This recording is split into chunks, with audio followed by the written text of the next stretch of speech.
नहीं चाहिए। लेकिन अंदरूनी जो चीज है वो तो वही जानता है जो मीरा जानती है। कबीर और रैदास जानते थे, राम और कृष्ण जानते थे। इसलिए अपने सब लोगों का सौभाग्य कि ऐसा गुप्त रहस्य भगवान का यह रहस्य रघुनाथ का देख न जाने कोई, जो जाने सो रक्षत कृपा सपने मोह न हो। ये प्रभु का रहस्य मनुष्य के अंदर आया और दबा हुआ चला जाता है, उससे कोई लाभ नहीं। उसी रहस्य को प्रकट कर दिया जाए, जीवन सफल हो जाता है, मनुष्य जीवन काम में आ जाता है। हड्डी मांस का बना हुआ, 5 तत्वों का बना हुआ पुतला एक काम ले लिया गया, इससे कितना बड़ा विज्ञान प्राप्त हो गया, आत्माओं का कल्याण। नहीं तो ये हाड़ मांस का बना हुआ पुतला ये किसी काम नहीं आता, सड़ गल करके बिल्कुल बदबू करता है, अंतिम गत्वा ये जला दिया जाता है। तो बताओ फिर क्या होगा। इसलिए बाबा जी सभी नर नारियों को मानव और आत्मिक चेतना, मानव धर्म की चेतना और आध्यात्मिक आत्म चेतना और ईश्वर मिलन, ये सभी प्रकार के भेदभाव मनुष्य रूपी इस किराए के मकान में बताते हैं। सभी नर नारियों को जब इसका वास्तव में विश्वास होता है और ये अनुभव करने लगते हैं तो क्यों सबको अपनी अपनी फिक्र, सबको अपनी अपनी कल्याण की चिंता। सब चाहते हैं हम मरे नहीं, सब चाहते हैं हम जल में नहीं, सब चाहते हैं नरकों में न जाए, सब चाहते हैं 84 में जाए, सब चाहते हैं गरीब न बने। तो सबको अपनी अपनी नारियों को फिक्र चिंता है। तो इसमें क्या है, तो सच्ची चीज है जिसको फिक्र और चिंता अपने कल्याण की आ गई तो कहीं न कहीं टकरा जाएगा, कहीं न कहीं वो जुड़ जाएगा, कहीं न कहीं रास्ता पा जाएगा और कहीं न कहीं वो अपने मालिक का, अपने प्रभु को याद करने लगेगा, उसकी साधना करने लगेगा। इसलिए आपको रास्ता मिल गया, इसमें कोई संदेह नहीं। नर नारी अच्छी तरह से हिंदुस्तान में करोड़ों साधन भजन कर रहे। रामायण गीता वेद पुराण शास्त्रों से जो भी प्रमाण हमको मिलते हैं वो बिल्कुल सत्य है और इसी भजन करने के लिए हम लोग इस मनुष्य रूपी जीवन मकान में आए और वही आपसे 24 घंटे में से समय बचाकर प्रभु आराधना में लगाया जा रहा है। नर नारी अपने अपने काम काज को करते हुए सुन रहा है। दरवाजे पर बैठ करके मालिक के द्वार पर हाजिरी देना है और हाजिरी दे दी तो कोई हुई आत्मा जाग जाएगी, आंख खुल जाएगी और वो सब कुछ भगवान की लीला, उस आनंद और सुंदरता की देखने लगेगी। रास्ता जब उसके सामने आएगा तो चल पड़ेगा। इसी लीला को देखने के लिए हम लोग बाहर की बहुत सी लीलाएं करते हैं। तो मेरी निम्र सभी नर नारियों से प्रार्थना है कि सब लोग अपने ध्यान भजन में लगे रहें। संसार को एक दिन छोड़ना है, चाहे जितना भी संबंध, बड़े से बड़ा संबंध और छोटे से छोटा संबंध, पुत्र का पुत्री का, पति और पत्नी का, रिश्तेदार कुटुंब जात बिरादरी, धन धाम राजपाट आदि का सब कर लो, लेकिन एक दिन आपको सबसे अलग होकर और निराश होकर, मजबूर होकर के आपको यहां से निकाला जाए। उस समय पर हमारे पास कोई विचारा नहीं रहेगा। यदि आपने भजन कर लिया और नाम को आपने अपना साथी बना लिया और आंख खोल करके परमात्मा का दृढ़ दर्शन कर लिया, तब तो आपका सबसे बड़ा साथी, सहयोगी, जो आपका मालिक है, जो प्रभु और परमात्मा है, वो आपके साथ हो जाएगा। अरे जब पत्नी को पति मिल जाता है तो अपने घर वालों को सबको छोड़कर 1 मिनट में चली जाती है अपनी ससुराल। और जब आत्माओं का पति मिल जाए तो जो मोह ममता मन से, जो तमाम जकड़ बुद्धि से और चित्त से जगत की जड़ वस्तुओं में हम लोग बंधे हुए इनको अपना मान रहे थे, ये समझते थे कि हमारे साथ जाएंगी और इसमें हमको आनंद मिल जाएगा। लेकिन जब वो चीज सामने आई आपके तो सारा धोखे का, अज्ञान का पर्दा आपके सामने फाश हो गया और कहा ये कुछ भी नहीं, पर निमित्त मात्र सेवा का करते चलो जो सब महात्माओं ने आप के सामने किया। उसी तरह की सेवाएं करो। लक्ष्य अपना ये रखो कि एक वक्त सारा सबको छोड़कर जाना। अपने घर में जाने का और घर बसाने का मरने के पहले काम कर लो।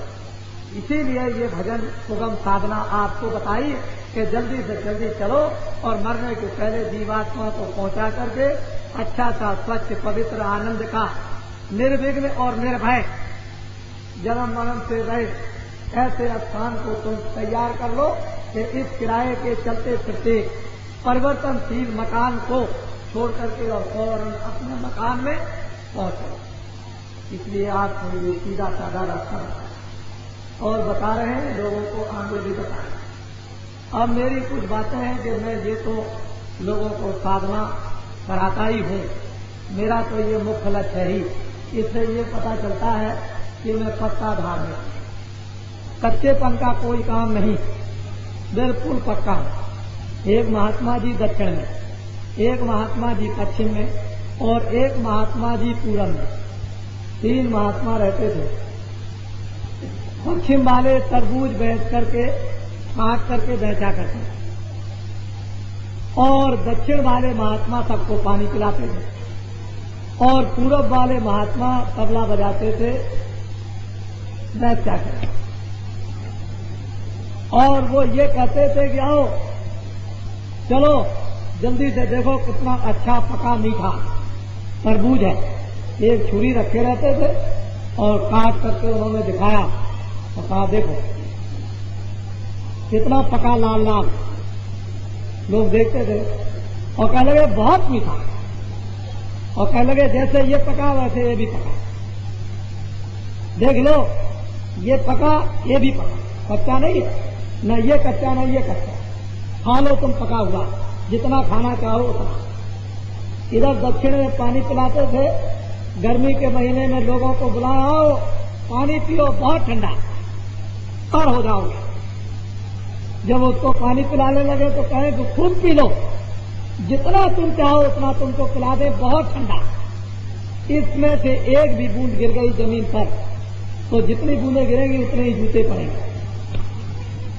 किसके जूते? जमराज के। जम फरिश्तों के जूते उतने ही पड़ेंगे। जितना तुमको अमृत पीना हो उतना पी लो और तुम अमर हो जाओ, ताकि जमराज की जूतियों से बच जाओ। और पूरब में जब तबला बजाते थे तो वो जब तबला बजाएं और उनके तबले की चोट से वैसे नाचे तो वो ये कहते देख तूने सारे संसार को नचाया और मैं तुझको नचाता हूं तबले की चोट। तो कहने का मतलब यह है कि जगत में महात्मा रैदास के रूप में पके थे, तुलसीदास जिन्होंने रामायण बनाई पके थे, मीराबाई स्त्री में हुई पकी हुई, जहर का हलाहल प्याला हजम कर गए। आपने देखा होगा कि और बड़े बड़े महात्मा आए, ये सब पके हुए आए और उन्होंने अपना परिचय दिया और आत्माओं को पिलाया, दुनिया को बताया कि माया रूपी नगरी है, इसमें न तुम नाचो और न नाच को तुम देखो, जितनी जरूरत है उसको समझ लो और इससे निकल चलो। ये तुम्हारा कुछ भी सौदा सामान नहीं। जो लोग जगह होशियार हो गए निकल गए, नहीं तो कितने लोग आए और चले गए और नरकों की आंख और 84 के चक्कर में आज तक पिट रहे, अभी तक उनको मौका मिला ही नहीं निकलने का और करोड़ों बरस हो गए। इसी तरह नर नारियों, ये मनुष्य जीवन अनेक युगों की तपस्या और शुभ संचय कर्मों से प्राप्त होता है और महान शुभ संचय कर्मों के ढेर से पहाड़ की तरह से लगा लिया जाए तब उस पुरुष, उस महान आत्मा की प्राप्ति होती है जो परमात्मा का भेद बताता है।